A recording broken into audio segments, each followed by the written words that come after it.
Last video हमने trend analysis की meaning, definition, objective, limitation, importance की बात की। आज की वीडियो में हम बात करेंगे methods of trend analysis.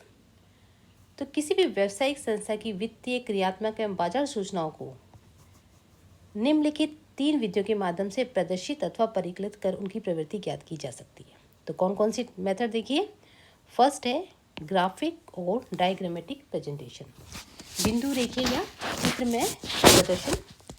Second है प्रेजेंटेशन बाय परसेंटेज इंक्रीज और डिक्रीज,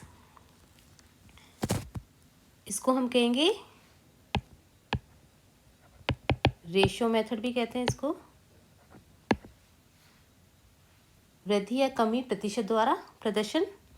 फिर थर्ड है construction of fixed base index number, स्थिर आधार सूचकांकों का निर्माण, इसे हम क्या कहते हैं, परसेंटेज मेथड। तो देखिए इन तीनों विधियों का हम एक के बाद एक एग्जाम्पल की सहायता से बहुत अच्छे से हम आपको बताएंगे, ताकि आप आसानी से उन क्वेश्चंस को कर सकें, आसानी से उस मेथड को समझ सकें।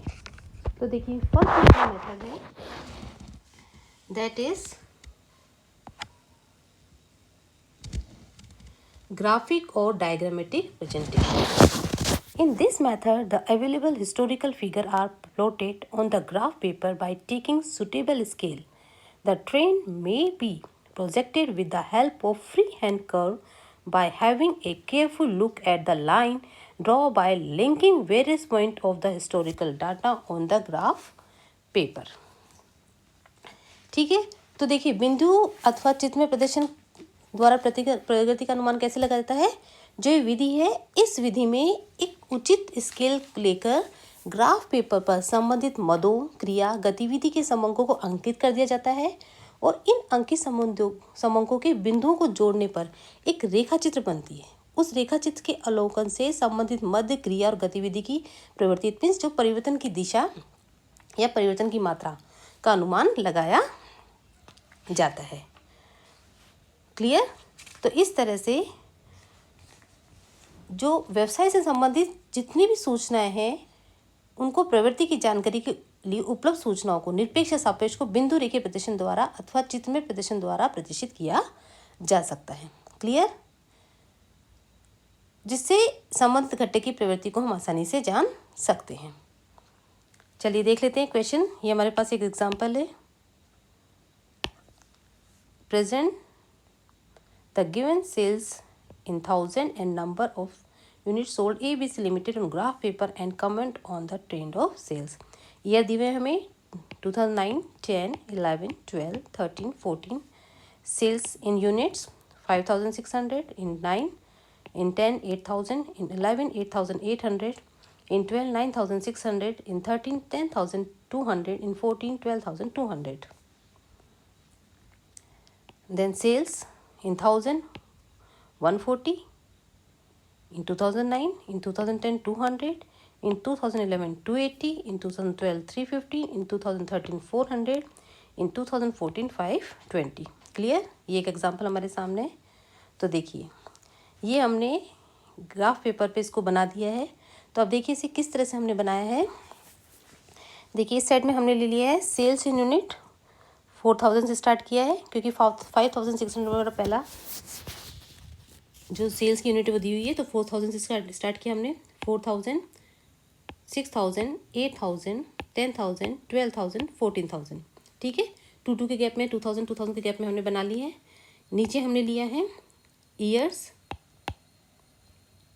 2009, 2010, 2011, 2012, 2013, 2014। क्लियर। इधर ले लिया है हमने सेल्स इन 1000,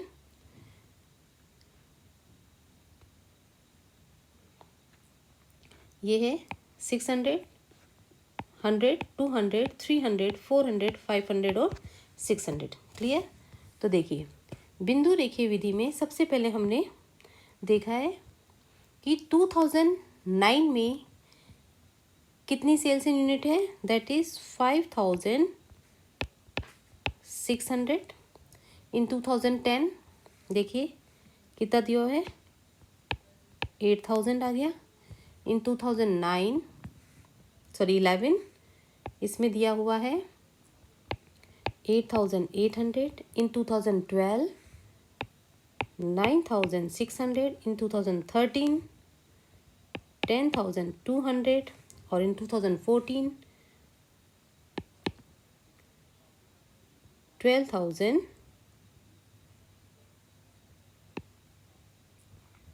कितना दिया है 200। ठीक है, चलिए मिला दीजिए इन बिंदुओं को, ये आ गए। क्लियर, बन गए ग्राफ जिससे हमें इसके ट्रेंड का पता लग रहा है। इसका इंटरप्रिटेशन बाद में करेंगे। उसके बाद देखिए सेल्स इन यूनिट इन 2009 140,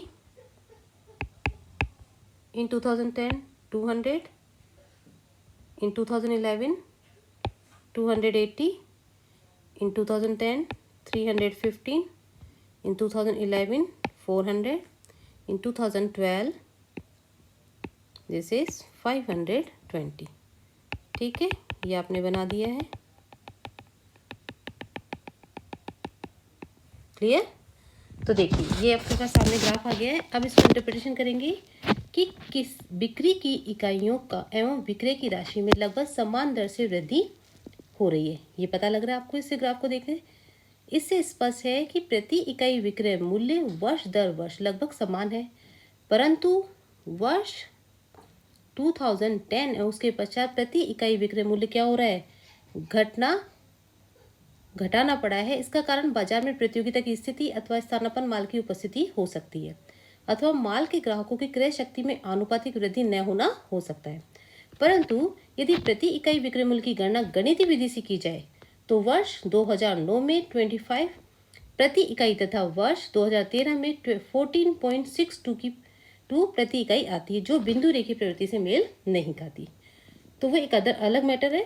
तो इस तरह से ग्राफ के माध्यम से हम जो इंक्रीजिंग ट्रेंड और डिक्रीजिंग ट्रेंड है वो एक ग्राफ के माध्यम से हमें पता लग रहा है, और केवल सामने देखने से ही, एक पिक्चर देखने से हमें पता लग जाता है कि बाजार का रुख या जो हमारे व्यवसाय का रुख है वो किस तरह से है, वो बढ़ोतरी पे जा रहा है या वो लगातार घट रहा है। तो इस तरह बिंदु रेखीय विधि बहुत ही सरल विधि है, उसकी सहायता से आसानी से आप जो हमारे जो मद हैं, संबंधित मद हैं, उनको चित्र के माध्यम से आप आसानी से प्रकट कर सकते हैं और बहुत आसानी से एक इंटरप्रेट कर सकते हैं किसी व्यवसाय के समूहों के लिए।